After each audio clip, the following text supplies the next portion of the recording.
Assalamualaikum Sobat Fis TV. Pada video kali ini saya ingin me-unboxing ini namanya VGA card dari Nvidia Super. Jadi Super Series ya, yaitu arsitekturnya Turing, jadi yang terbaru. Nah, di sini kan banyak banget mereknya ya, daripada merek-merek terkenal yaitu seperti Gigabyte, MSI, Asus. Nah, terus ada juga merek-merek yang baru, kalau buat saya sih baru ya. Jadi seperti ada Palit, Inno3D, dan salah satunya adalah Zotac. Nah, pasti teman-teman bingung di saat mau beli GTX 1660 Super itu mau beli yang tipe apa atau seri apa. Jadi ada juga yang adiknya di bawahnya yaitu 1650 Super. Jadi untuk yang keluaran terbaru adalah seri Super ya sob. Oke, jadi kenapa di sini saya memilih Zotac? Jadi sebenarnya itu adalah perjuangan. Awal saya ingin membeli yang seri 1650 Super. Itu mereknya awalnya Inno3D atau Zotac, jadi mencari yang murah karena memang saya bukan sekedar untuk bermain game mainstream atau triple A, karena kebutuhan utamanya hanyalah untuk merender, dan kalau untuk game biasanya saya hanya game-game ringan seperti Dota, PUBG, jadi nggak terlalu butuh game-game yang berat gitu. Jadinya saya rasa ini adalah salah satu solusi yang tepat. Jadi sebenarnya mau 1650, tapi sayangnya 1650 supernya itu semuanya habis di saatnya saya mau beli. Jadi selama 5 hari perjuangan dari online, terus kita juga ke toko fisik, jadi muter-muter pakai motor, ternyata semuanya zonk. Jadi ini alhamdulillah di saat saya beli ini besoknya langsung habis juga tuh barangnya.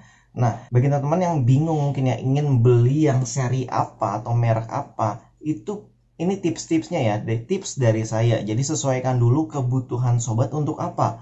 Kalau memang sobat budgetnya besar, yaitu silahkan beli seri gaming, karena biasanya ada RGB dan memang boost clocknya jauh lebih tinggi dari versi yang standar. Jadi gitu. Terus kalau misalkan untuk saya pribadi, budgetnya kemarin adalah 2,5 juta minimal sampai maksimalnya itu 4 juta. Nah, karena yang seri 1650-nya habis, akhirnya adanya 3 jutaan ke atas semua. Itu pun untuk merek-merek seperti MSI, Gigabyte. Untuk seri 1650 Supernya itu udah di atas 3 juta, 3,3 ke atas. Makanya saya rasa nanggung kalau saya masih beli yang 1650 Super. Kenapa nggak 1660 Super aja sekalian? Karena untuk merek-merek yang seperti ini biasanya lebih murah. Nah, ini aja saya dapat sekitar 3,5 lah. Itu daerah Jakarta. Jadi saya belinya dari Jakarta, itu dikirim ke sini secara Gojek ya, biar cepet nyampe.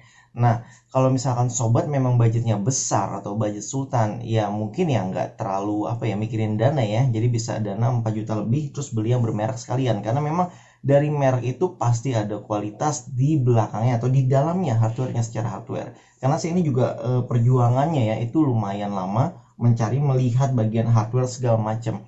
Akhirnya terjadilah satu kesimpulan di mana yang namanya PC saya, di sini ada PC saya, itu ternyata sempit. Jadi untuk RAM-nya dan slot VGA-nya itu mepet banget. Akhirnya saya cari VGA yang kira-kira bisa cocok. Rata-rata VGA yang versi 1660 Super, karena memang adanya seri itu aja, itu semuanya pakai backplate di belakangnya. Zotac pun ada. Ini kan Zotac yang seri Fan Twin ya, atau Twin Fan.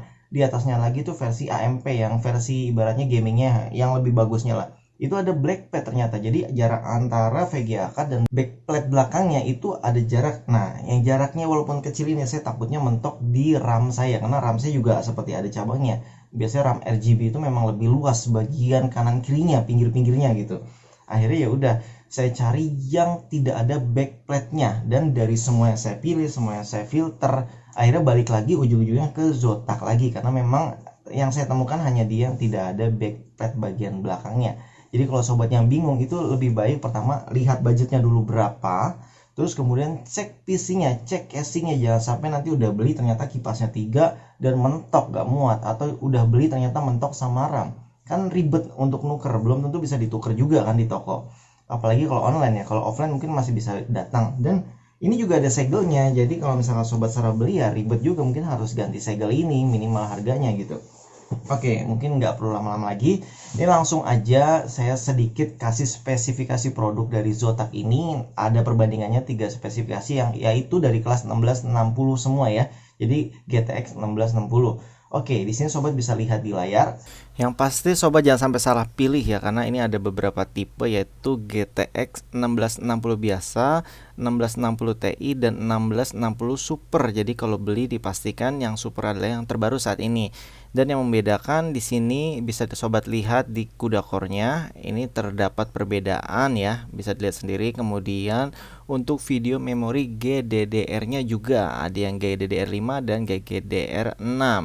Kemudian untuk engine clock-nya juga beda, termasuk memory clock power consumption yang Super lebih besar sekitar 5 watt. Dan untuk bentuk casingnya juga sama, jadi kemungkinan hanya beda hardware-nya aja. Untuk casing luarnya itu sama persis. Oke, sekarang kita lanjut, kita bongkar nih, kita unboxing dari VGA-nya.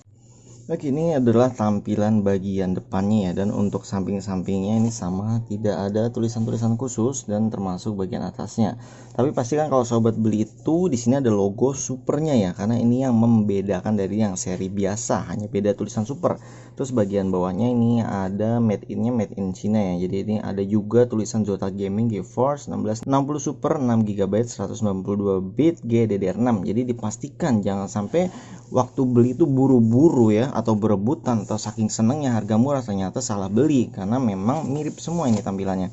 Kemudian ini adalah fitur-fiturnya. Jadi nanti juga ada sih di dalam aplikasinya, jadi sobat yang nggak perlu dibaca semua, tapi mungkin di sini ada yang tadi spesifikasi saya sebutkan ya. Dan untuk clocknya di sini tidak tertulis, jadi kita langsung aja. Ini ada segelnya, makanya repot juga nih kalau misalkan sobat salah beli. Yuk kita langsung buka aja. Oke, ini dalamnya ada apa ini namanya? Kok logonya saya seperti mirip logo entah TUF atau MSC gitu ya. Dan ini adalah isinya, jadi gambarnya seperti ini. Ini kayak PS5 juga ya, kalau misalkan dipanjang gede tuh mirip. Terus ini dalamnya, jadi ini produk-produk dari si Zotac yang lainnya ya. Kemudian di sini ada quick installation, jadi panduan-panduannya kayaknya berbagai bahasa nih ada nih. Berarti ini produknya adalah global atau internasional ya, banyak. Mungkin bagi sobat yang memang baru pertama kali masang VGA ini butuh, nanti buku petunjuknya ada di sini ya, bisa dilihat semuanya. Oke, ada apa lagi? Jadi ini seperti surat tadi ya. Oh, ini masih ada di dalamnya informasi untuk mendownload software yang terupdate dari geforce.com. Oke, saya pikir tadi download Nvidia ya, tapi saya udah download dari website Zotacnya tadi. Untuk aplikasinya ini sudah tidak ada lagi ya, sudah kosong. Ternyata ada sob. Jadi ini gambar tempelnya yang biasanya kita pasang di PC kita ya. Ini udah nggak ada lagi ya, kosong semua. Ini kosong, dan ini, nah ini dia, ini cukup kecil. Ini kira-kira hanya sejengkal tuh. Dan inilah kenapa saya pilih Zotac, karena memang saya takut ininya mentok di RAM. Mungkin nanti akan saya berikan fotonya setelah terpasang ya. Dan di sini ada segelnya nih sob. Kayaknya segelnya kita buka dulu ya, biar resmi kita sudah unboxing sob. Kita perawanin dulu. Dah beres. Jadi mengkilap kan. Terus untuk seri yang mahal tuh biasanya bedanya ada RGB ya. Cuman kalau ini kan seri murah. Dan untuk lihat kipasnya ternyata ini lebih besar dan ini lebih kecil. Oke, jadi ini perpaduan ya, dan di sini juga ada plastik-plastiknya nih.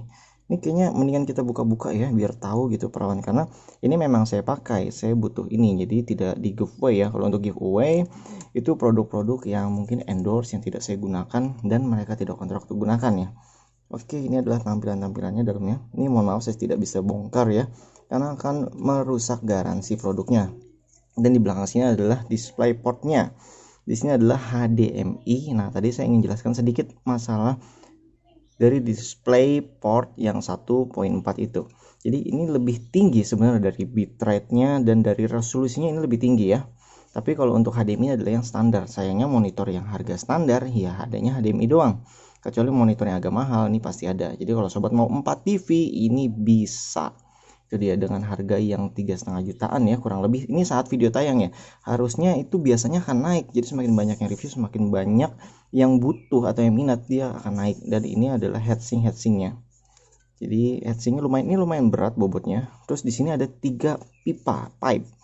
Jadi ini untuk melepas panasnya juga. Jadi selain ke heatsink ke pipa. Jadi harusnya sih pendinginnya lumayan baik ini, karena mereka sudah menggunakan 3 pipa. Yang lain kan hanya ada 2 atau bahkan 1 ya. Oke, mungkin seperti ini aja. tampilan luarnya. Ini heatsinknya bagus, mungkin untuk bersihin debunya nih, apalagi rumah saya banyak debu ya.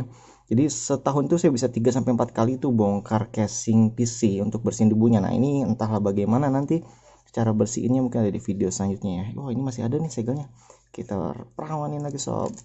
Mengkilap deh jadinya. Oke, sekarang kita langsung pasang aja di PC-nya ya. Ini kalau sobat mau lihat sekali lagi bagian belakangnya, jadi seperti ini, dan ini jangan sampai kena air ya, bahaya. Oke, kita pasang di PC. Untuk spesifikasi PC saya silahkan cek di kanan atas ya. Dan di sini adalah slot dari VGA-nya, makanya saya bilang ini mentok sama RAM. Jadi sobat pastikan jangan sampai salah beli karena tidak sesuai. Jadi ini banyak sebenarnya yang saya salah beli, termasuk RAM. Jadi ini kipasnya pun saya beli yang besar ternyata nggak muat karena mentok. Di sini ada jalur-jalur kabel dalam sana ya. Jadinya kalau misalnya ini juga casingnya waktu beli sebenarnya kosong, akhirnya ya adanya ini, jadi terpaksa kita beli yang ini. Terus ini adalah AMD Ryzen 5. Sekarang kita pasang dari VGA-nya. Jadi nanti kita taruh sini. Jadi mudah-mudahan ini agak mentok ya. Kalau mentok, nah kalau dari saya tempelin gini ini aman ya. Jadi nggak mentok, tapi ini bener-bener mepet banget nih alhamdulillahnya, karena saya kemarin sudah memperhitungkan ya di hari kelima ini akhirnya saya balik ke model yang murah. Tadinya mau beli yang mahal sekalian gitu yang 4 juta karena budgetnya kan sampai 4 juta, tapi ternyata saya sadar kalau misalkan mentok. Oke, setelah saya ukur memang beda tipis ya, jadi ini kita butuh bongkar dulu pakai obeng. Oke, ini kondisi sudah terpasang. Sorry kalau videonya agak goyang ya, karena saya pakai kamera HP jadi tidak bisa menyesuaikan untuk aliran dari cahaya gelombangnya gitu. Dan ini ada mur bautnya ya, jadi kalau misalnya dipasang ini nanti bisa miring. Dan ini kan cukup berat. Kalau misalkan sobat pakai yang kipas 3 yang lebih panjang, itu lebih baik beli alat buat ganjelnya, itu ada kok. Terus ternyata di sebelah sini nih ini masih ada jarak ya tuh. Jadi saya pikir dia akan kena RAM, tapi karena ini ternyata lebih pendek dari perkiraan saya, karena ternyata lebih buang keluar ya, sehingga dia tidak sampai RAM. Jadi kalau misalkan pakai plat yang back plate belakang sini itu masih aman karena dia jatuhnya lebih panjangnya atau lebih lebar ke atas ya gitu, ada tambahan di atas. Tapi kalau misalkan untuk VGA-nya ternyata lebih panjang, ini sama black pad kayaknya mentok deh, karena ini benar-benar tipis banget kalau lihat dari samping nih. Jadi ini posisinya lebih sedikit doang tuh, cuman seujung kuku saya. Kalau pakai backplate ya saya rasa mentok. Kalau panjang ini alhamdulillahnya VGA-nya lebih pendek. Oke, saat ini sudah terpasang semua ya. Untuk GPU-nya sudah saya colok ke Nvidia yang GTX 1660 Super. Nah, di sini TV saya adalah menggunakan yang cocoknya buat AMD sebenarnya, V-Synchron. Tapi uniknya di sini bisa saya on kan, dari off menjadi on. Nah, saya belum tahu akankah ada tiring nantinya, karena yang di AMD saja kalau di on kan justru malah ada tiring di layarnya. Dan ini untuk bus clocknya standar ya 1785. Jadi kita coba OC sebentar aja ya untuk ngetes. Ini kita menggunakan OC scanner ya, jadi langsung otomatis aja. Dan disini mendapatkan 105 MHz. Jadi base clocknya adalah bus clocknya ya, ini standarnya 1785. Dan kemudian kita akan mendapatkan yang baru, ini sedang di apply pengaturannya, jadi ini tidak dirubah-rubah ya, menjadi 1890 bus clocknya, artinya ini sudah di atas standar ya. Oke sob, itu tadi videonya. Mungkin next video akan saya review lebih dalam ya. Jadi kita tes game-game yang ada di PC saya, apakah mungkin sobat yang sudah punya akan sama, karena di sini kan saya menggunakan konfigurasi PC-nya yang unik ya. Jadi saya menggunakan AMD Ryzen 5 yang 3400G. Nah, di sana kan sudah ada IGP-nya. Nanti mungkin akan saya coba juga, misalkan saya menggunakan OBS terus sambil live streaming, terus apakah bisa misalkan untuk main gaming kita pakai dari VGA Zotac 1660 Super ini, terus misalkan untuk OBS-nya kita pakai IGP-nya, apakah bisa?